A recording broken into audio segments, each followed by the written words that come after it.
Hi, I'm Ross from Inspired Attire. This is my first sewing video. Today we are going to learn to make a children's bow tie. This is one of the waistcoat suits that I sell at my craft fairs, accessorised with the bow tie and pocket square. The bow tie we're going to be making doesn't actually go around the child's neck. It buttons onto the top of the collar stand for obvious reasons. We want to get rid of elastic and ties and stuff like that. Also, it's quite tricky for little fingers to take off and dip in ice cream or ketchup or whatever their weapon of choice. I hope you like the video. Okay, so we're going to start cutting out the pieces for our bow tie. We start off with a 30cm by 15cm piece of cotton sheeting. The reason I use this, it's an internal fabric for this purpose, and it doesn't stretch this way or that. The cotton I'm using also won't stretch, but it's nice to add a bit of structure and stability to what you're doing. Also, the thickness it provides when you're turning your bow tie out adds to the general kind of puffiness of the fabric, which is what we want to see as well. Here is a similar piece of the top fabric that we're using, 15cm by 30. I've cut two of these. Your fabric may have a more obvious right side and wrong side. The right side of this is the side with the vivid pattern on. On this side, it's slightly more washed out on this one. So I'm going to place this on top of here very loosely. Here's my second piece, and again this is the right side, this is the wrong side because it's washed out, and basically it's the wrong side because we don't want that to show up at the end. So what I've got here is 3 layers of the cotton sheeting and then the 2 top bits of fabric. These are the 2 right sides of the fabric, so they're facing each other. That's because once we've sewn a seam, when we open it, we want the correct side of the fabric to be showing out. So once these are together, I'm going to line this up at the corner. I'm going to pop it under the machine. I use the notches on my machine to sew. This one here is 2 centimeters, 1.5 centimeters, and 1 centimeter, and it's a line in the base plate that goes all the way back. What I try to do is make sure that this line of fabric is always on this line, and that means that the sewing needle will always be sewing 1 centimeter away. Anything less than 5mm seam allowance, you're going to be looking at a bit perhaps fraying, which isn't good. So I use 1 centimeter in pretty much everything I make. If I make any mistakes as well, I know where the seam line has come from and where it needs to go to. So if I had a centimeter line down here, it's too much, I can then use these spaces again to go from that line to sew another straight line down. Right, to start off with, we do a few stitches forwards and then a few stitches back using the reverse button. This seals the stitch that we're doing so it won't come undone, otherwise it's just going to pull away at the end when you think you've finished. So my fingers are well away from the needle here. I'm measuring up with this line. All I'm doing is down here just controlling the fabric just to try and get it to feed into the right place. And I've stopped halfway through. You don't need to be swept along by your machine. You're in control of it. I want to make sure that this is ending up in the correct place. So if you need to stop, you can just stop. We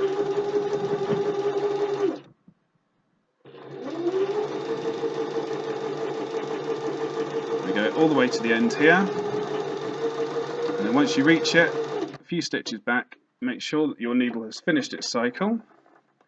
As you have to have a bit of a tug of war to get your fabric out of the machine. You can always just turn the side dial to make sure that the needle's gone all the way round if that happens. And now we can do the other side. Now that that's done, I just make sure I can smooth across to make sure none of the fabric's kind of rucked up inside or nothing's misbehaving. And again, we're going to do this on this side. So, reverse stitch to start it. And then again, see where my hands are, they're nowhere near the needle at all. I'm controlling it from down here, I'm keeping it equidistant.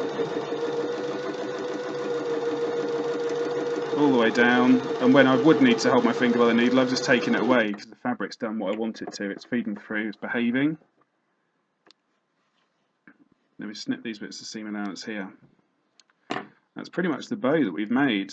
What we've got here is a layer that's backed and a layer that's not. So we can then turn it inside out from those. If you turn it out the other way around, you'll get the white on the top, which will be easily remedied by turning it out again, but it's not a stage you want to repeat. Okay, pattern matching is not necessary with this bow tie, thankfully, as I've made no effort at all for it. So we finished the top seam and the bottom seam. That needs to be pressed, and this will actually turn into our bow tie. If I put this to one side, the next piece I've cut measures, just a single piece, 10 centimetres by 8 centimetres. What I've done is I've pre-pressed this so that when it comes to sewing, it behaves, basically. All the preparation you put in will only help you in the end. I've folded this in half and pressed it. Now I've opened it up, and then using this middle pressing line, I've sewn up to that again, pressed up to that again, and then on the other side I've done the same. And finally, I've put both sides together and made sure these lines are together at the top, and I've pressed it one final time. This means that it's just behaving exactly as I want. If you get any fabric kind of squidging over in the middle, it's hidden. It's absolutely fine. It's a 2 centimetre wide bar that we're trying to create, and this edge needs to be nice and neat. So that is absolutely fine. I'm going to open it out. I'm going to fold the wrong way on our middle line, so that these two other lines that we've pressed in are meeting, okay? And this is the fiddly bit, I'm afraid. Again, I'm going to use the machine's 1 centimetre seam allowance, a notch, and go a couple forward, couple back. I'm going to sew up to, I'm going to use the machine dial rather than the pedal to do this, up to this line that we've pressed in, the quarter mark. I raise the foot and put it back down again. You can turn like that. And again, as quick or as slow as you like, you're in control. And I'm going to go about 2 centimetres down. That amount doesn't matter too much. All I'm doing is not going all the way down, because now we've got to turn this out, inside out. If you go all the way down, it's possible, but it's hard. It's a nightmare, especially with something this fiddly. Because we've got a corner here, I'm going to trim a little bit of fabric off so that this turns in okay. I've left about 2-3 millimetres there. If you leave anything less, again, it will fray. So, fiddly time. I use a pencil for this, a blunt pencil, unless I'm doing something that's just pristine white, in which case I've been in a situation before where the lead has actually shown through from the other side. You'll all have your own favoured tool. Sometimes I've used screwdrivers, sometimes I use scissors, although if you're really pushing, then obviously with scissors you can actually pop the seam and go through. Right. And what I'm trying to do is return these two edges to where they were. You can see now what I'm trying to do. I'm trying to finish off the edge here. So as much as you can put in, we've got a nice corner there because of the seam allowance that we trimmed.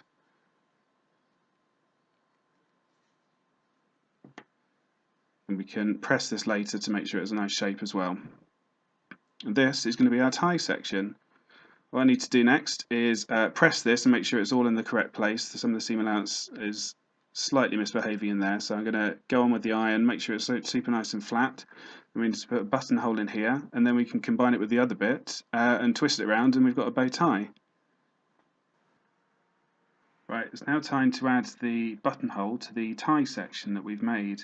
I use an automatic buttonhole setting on my machine. I've done a test on a separate piece of fabric though, because I would want to make sure it's the right stitch length, the buttonhole length. My tie is under here already.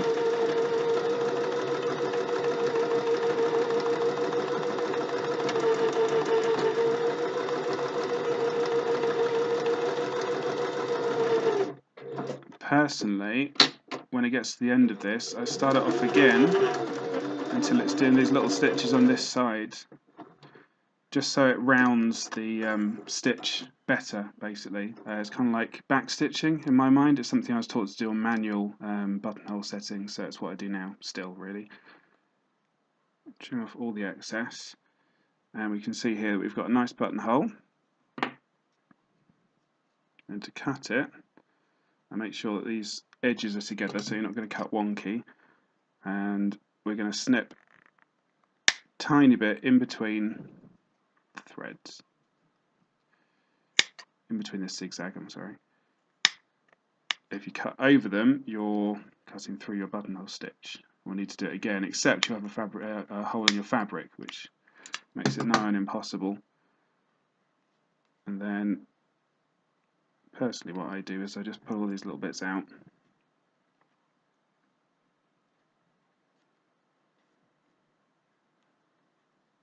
keep it nice and neat. There will be a certain amount trying to fray. Usually when you do a buttonhole in anything, I put interfacing down behind it, which is that iron-on sticky fabric, so it's again, it adds structure. Personally, I think with this amount of cotton, we've got 4 layers, if you remember how we made this and how we pressed it at the start. I've not found that these warp or bulge from that, but it's something you could add if you wanted.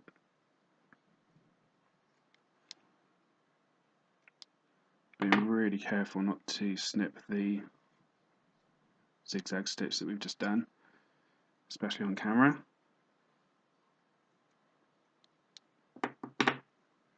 Okay, so we've got a buttonhole. So we can put this piece to one side, and next we're going to need to start creating our bow. Time to turn the bow and the tie into a bow tie. So, on the bow section, I fold it in half, make sure these 2 edges meet up, and I've just put a pin where the fold is to give us a halfway marker.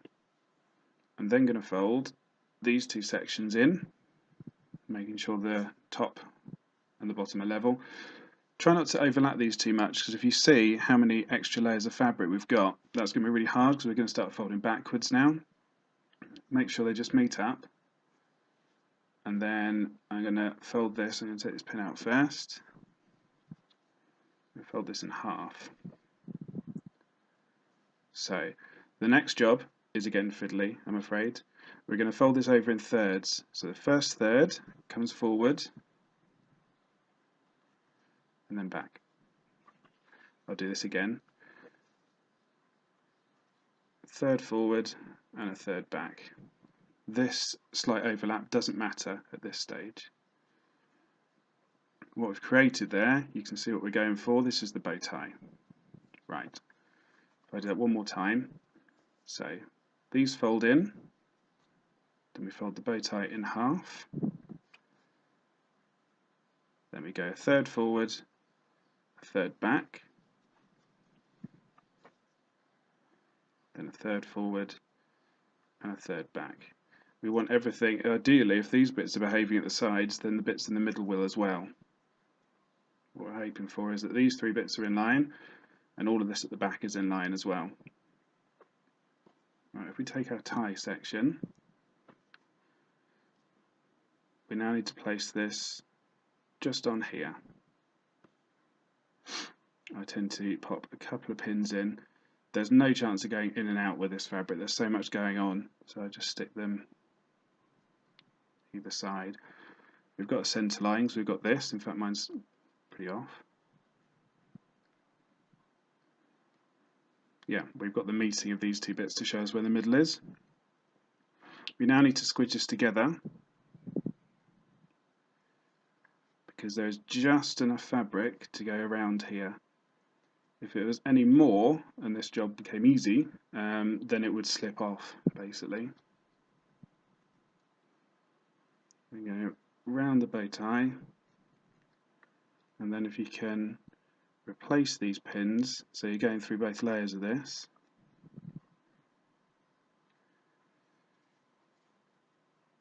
You can see if it needs moving across at all. And you can see there that we've basically made our bow tie. Like I say, that will take a couple of goes, certainly on your first time round, to make sure that's tight enough. Even then, it's something that I fiddle with. Doesn't matter if this creases up at the moment. It is a loose ring that we're making. It just needs to be tight enough to hold everything in place.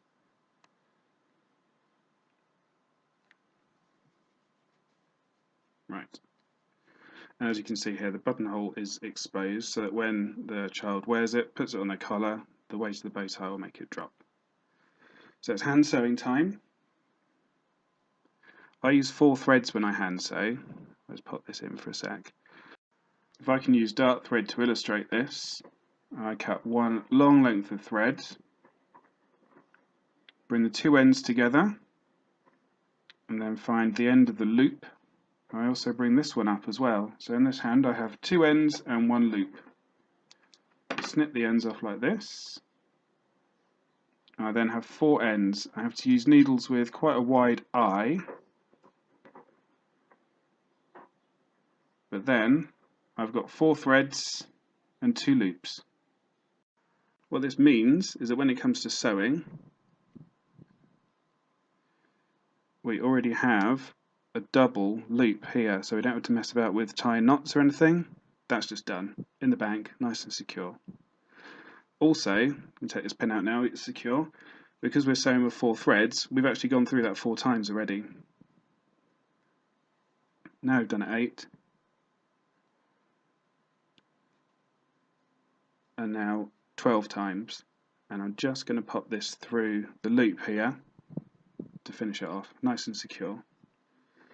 Then I'm going to fold this button stand bit back. And without going through to the top of this section, basically I'm trying to get from here to here. So I'm just going to keep it nice and flat.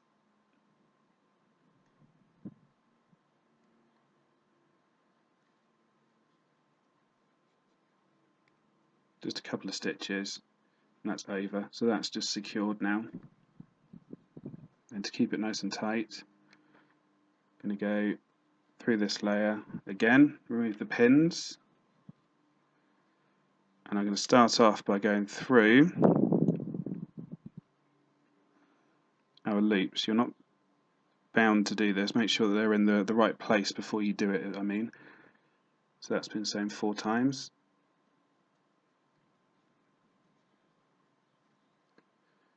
Eight times, 12 times. Probably complete overkill, but you don't want this to come undone. It's so fiddly to make in the first place. And I'm going to go through the loop again. If you're slightly paranoid like me and don't want things to come undone or things to show, you can then just, while you're finishing off this stitch, go through again. And then also underneath this, you've got a good hiding place to get rid of the thread, the knot.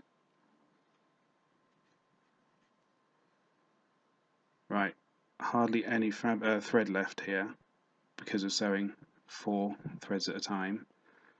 So I'm just going to do my last stitch. What I'm going to do here is once it's pulled through, there's not enough, there's possibly just enough to turn the needle around.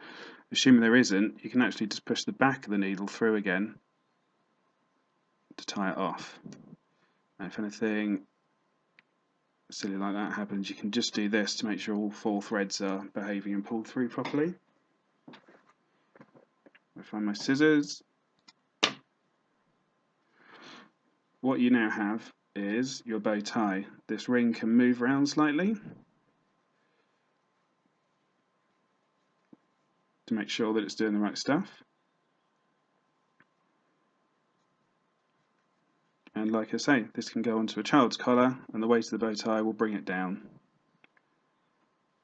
You can make sure it's a fatter one or a thinner one. You can press these to make sure it goes more like this, or you can boof them out so it's as big as you want, really, pushing this section. If it does get flat or anything like that, this is quite good for zhuzhing. You can just give it a pop like that and it comes back up to how it is meant to be. That's a finished bow tie. And that's how I make the bow ties that I sell on my craft fair stall. I hope that you liked the video, I hope that you found it clear, and that some of you will be inspired to have a go yourself. Please subscribe to this channel if you do. Hopefully this is the start of many sewing videos that I'm going to be doing. I'm also on Facebook, www.facebook.com/Inspired Attire Vintage. Thank you very much for watching.